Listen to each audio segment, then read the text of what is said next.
गावाकडून आणलेले आंबे छानपैकी पिकलेले आहेत, तर आपण याचा छान आमरस करून घेऊया।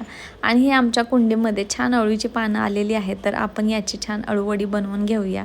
यासाठी बेसनपीठमध्ये मी मिरची, लसूण आणि जिरेचा ठेचा, मीठ, हळद आणि इथं चिंचगुळाचं पाणी टाकलेलं आहे। थोडेसे तीळ पण टाकलेले आहेत, तुम्ही लिंबूसुद्धा टाकू शकता। आणि अशा प्रकारे पानांना लावून ते त्याचं रोल करून वाफवून घेऊया। आणि इथं छान 2 छोट्या-छोट्या अळूवड्या तयार आहेत। आणि या मी शालो फ्राय करून घेत आहे, डीप फ्राय केल्या तरी चालतील।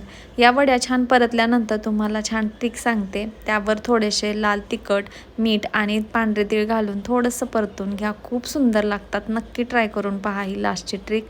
तर अशा प्रकारे अळूवडी तयार आहे आणि आपला आंब्याचा रस, दारातच असलेल्या पानांची अळूवडी तयार आहे। तरी या जेवायला आणि अशाच रेसिपींसाठी तुम्ही आपला चॅनल सबस्क्राईब करा।